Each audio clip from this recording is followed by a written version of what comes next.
wavuze rero ko uyu ugomba kurondeza ugomba kumurondeza canke bimeze gute vyiwe ni ukuvuga ko ingingo n'iminsi itatu iraheze tutamubona. indwi n'iminsi itatu Iraheze tutamwumva kw'iterefone. yitwa nde Yitwa Shimirimana Mugisha. duga vyo uvuge ivyiwe vyose twumve tumve ko abamuzi bashaka dufasha canke uwo niyabona ikiganiro akurondere yitwa Shimirimana Hadija arihe Ari muri Saudi-Alabia.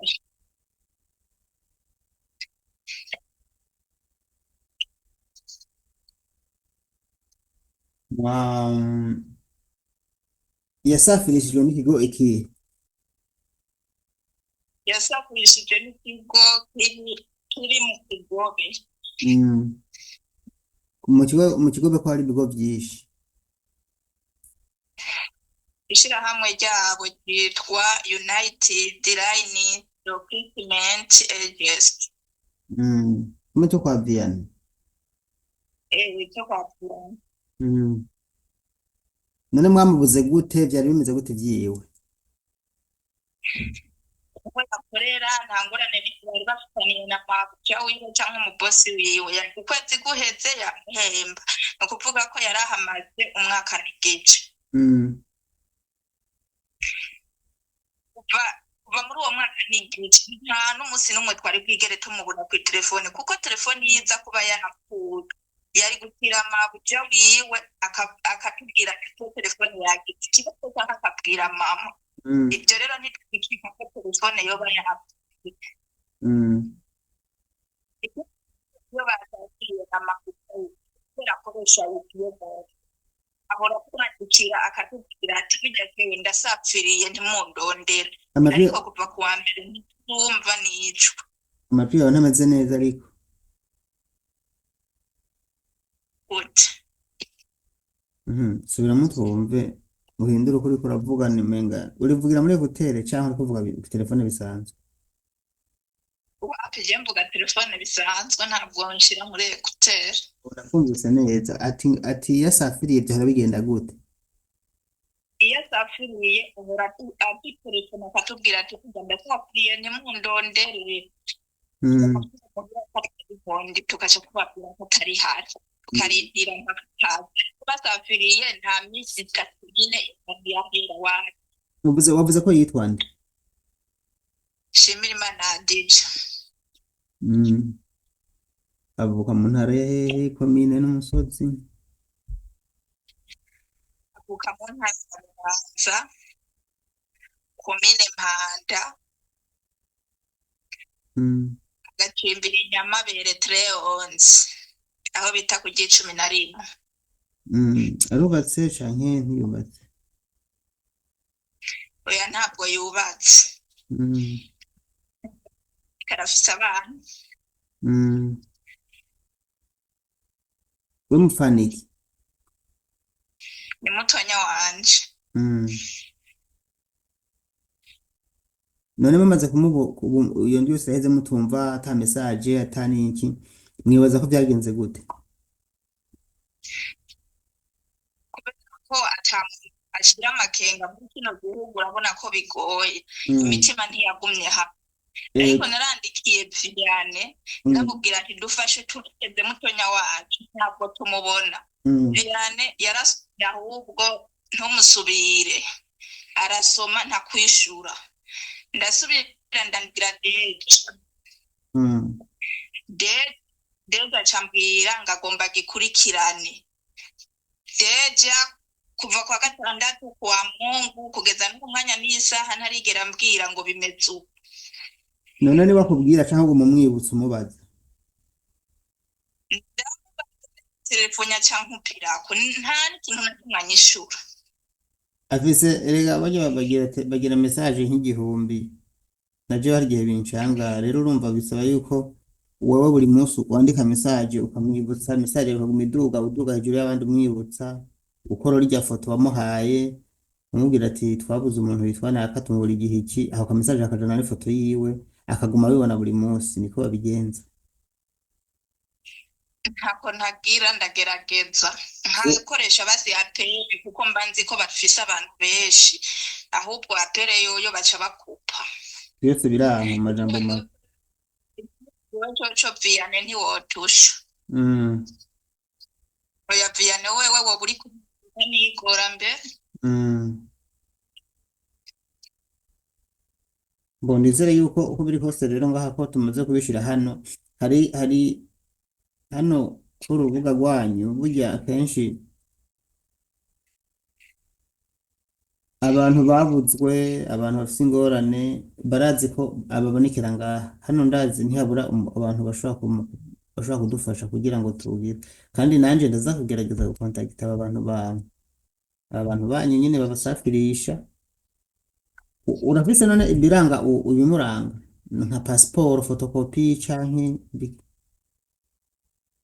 Erega kwirya ofisi baba badukuyeko baba bafise amafotokopi ya pasiporo basigaranye ariko iyo abasabye ntibashobora no kuyaguha je nari ndasavye wewe kubera ko nyene bajya bobo kugira uyironke ariko urajayo ukababwira ko uyikeneye barayiguha. jewe ubu uje mu telefone kubera telefone yarimwo uri hajya mu kigo ntabwo ushobora gutonda na telefone ngo uyizane no muri Arabia urigurira iyo uba ufise ibirimwo ibintu byinshi uyisiga mu Burundi Mm. None nta kuntu wotuma umuvyeyi akagenda hajya kwa Vianney agasaba fotokopi, kuko iyo umuntu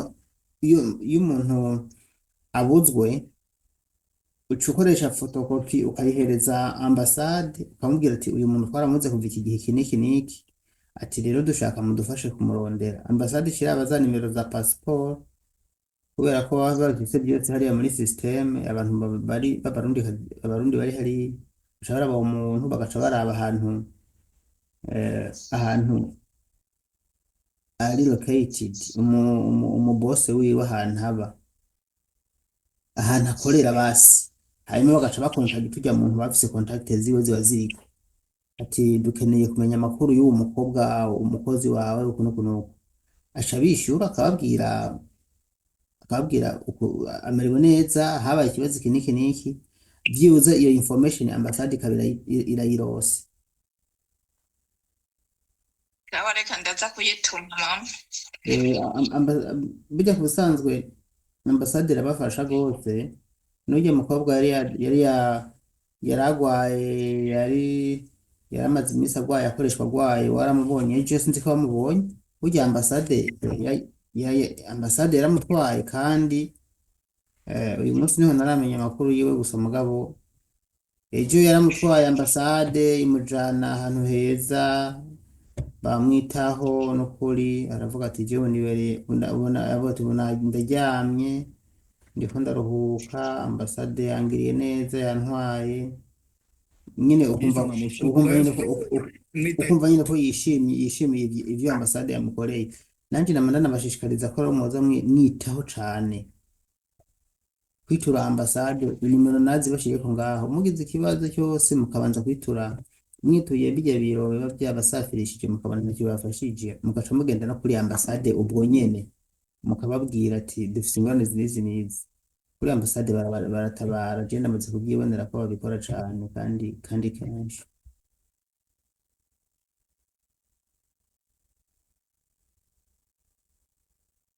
Sinzi rero nimba ataco wongerako, jewe ndaza gukontakita mbaze nanje numve ko hari icyo twomenya, sivyo?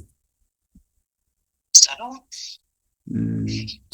Nimba ataco mwongerako ndabashimiye. nawe urakoze nawe turagushimiye Murakoze inshuti zanjye, rero reka nce ndabashimira namwe mwese mukurikiye kino kiganiro. Uyu mwene wanyu canke mushiki wanyu umwana wanyu sinzi nk'uwo bafise amakuru, ushobora gusanga ashaka gutakaza nimero z'abiwabo, kumbura akaba afise iz'uwundi bavugana. Ufise amakuru aya canke hariya ushobora kuduhamagara ukayaduha, canke ukatwandikira kuri ya nimero yanyu plus 358 46 58 31 314 iteranya amajana 358 46, 58, 31, 314. Ivyo ubikoze ibyo dufasha cyane kuko tumaze kumenya amakuru yiwe duca tuyatanga, hanyuma abo bariko baramurondera ab'iwabo bakaba baramubonye. Ni byiza ko tugira urukundo tukaza turafashanya cyane mu byago nk'ibi. Murabona ko hari abantu ariko bahura n'ibyago bidasanzwe bari muri Arabiya. No kuri ni uruhara rw'umwe wese kugira ngo dufashanye umuntu yabuze aboneke. Ikintu nangiriza ko ejo ndarabonye akabagenda babwira ibintu mubwirizwa gukora nk'abantu mukurikira urubuga rwacu. Akabagenda nabarungikiye muri groupe. Reka mbere ndakongere kuri kino kiganiro mwumva ubutumwa natanze ejo, abashobora kumva ubu butumwa muze murabuhanahana. Murakoze. Ndabaramukije inshuti zanje muri groupe, cyane cyane bashiki banje muri Saudi-Alabia canke Omania na Kuwait na za Dubai. Abo bantu dukunze kuganira cyane. Jewe ni Daniel Mugisha. Impamvu nugitse iyi audio sikindi, nshatse kugira ngo ndabaganirize gatoya. Ndakunda gusoma komantere ku biganiro mba nakoze. Ibi byo gushira hanze ibibazo mukunda guhura navyo tukabatabariza, kandi Imana igahezagira bikagenda neza. Jewe rero sinigira nishima kubera ko nta buhinga mfise canke ububasha burebure, ariko ibyo nkora byose kubera ko hari igikorwa ciza Imana iragihezagira, nkabona bigenze neza mu buryo na jewe ntanakeka ko vyogenda, nkuko hari igihe aba nk'ikintu nkatangara, ariko nkavuga ati Imana ishimwe. Imana irabona ko muriko murarengana, niyo mpamvu ica yugurura inzira n'ahantu hadashoboka ugasanga muratabawe. Rero je nta buhinga nkoresha, oya nibisanzwe, ariko nditanga mu vy'ukuri sinokubesha. Hari igihe no kurya binanira, abo tuganira murabizi. Igituma rero nje ngaha ngomba mvuge kuri komantere namwe ndazisoma zimwe zimwe iyo mfise akanya. Ni urakoze, Imana iguhezagire, uri umuvyeyi n'ibindi ndabishima. Kare komantere zibiri zankoze ko uyu munsi kwirigenekerezo rya 18 kwezi kwa kabiri umwaka w'2025. Hari umuntu yanditse ngo je ndatangazwa no kuntu ngo groupe irimwe abantu igihumbi. Groupe zitatu, nk'ubu dufate hari groupe zitatu, niyo audio ngiyandeshe muri groupe zitatu, ndayishira muri Saudi Burundi nimero 1, Saudi Burundi nimero 2, abandi muzozihanahana mu yandi magroupe nta ngorane. Izo groupe zonyine zimwe 3. Ati mugabo hano kuri YouTube ugasanga iyi nkuru irikira irabuga canke kurikiranwe n'abantu 500 canke 1000. Je kubwanje naco bimbwiye, mugabo mwe mukurikira ibiganiro urabona ko hari agahaze. Ni byiza ko mukurikirane ko muyiraba n'abari kuri YouTube. Hari n'abantu basanga inbox ngo iyi nkuru ngwivuga gute, ibaze vraiment ngwivuga gute, ngo yiduhe ngo yiteresharije ubu ni we yimpe muri WhatsApp, ibaze vraiment. Ngoma ndabasaba ikintu kimwe rero, haruhande y'ivyo iki komantere nabonye iri interesse, zamuragenda kuri YouTube mwandike Daniel Mugisha murabe izo nkuru, ivyo kubatabariza. Ikindi kintu musaba gukora ni gukora partage. Ibaze gukora inkuru tugatabariza umuntu ukayiraba ukava kuri YouTube utayigize partage. Nimba ukunda ivyo bintu tubakorera yisangiza abandi. Nimba uyibonye muri WhatsApp birateye isoni gufata iyo nkuru ukayisangiza abantu 200. Ko namwe mbona ibintu vya forever canke ibintu vya bimwe byo kuronka amahera utavunitse mu bisangiza abantu canke ibindi bitagira akamaro. Urumva zamurafata rero nizo nkuru zibega zibatabariza canke mwe mwitabariza mu zisangiza abantu. Ivyo bizobafasha ko ibintu byanyu bigera kure.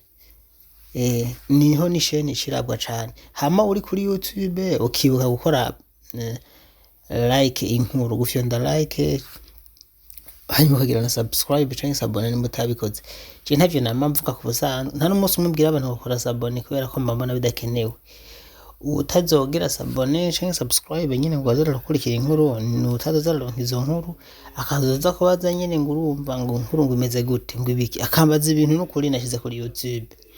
Yamfise ubushobozi mbona bishira hose mugabo ndabishira hamwe kugira ngo ahandi mu bihanahane. Rero nimba ukunda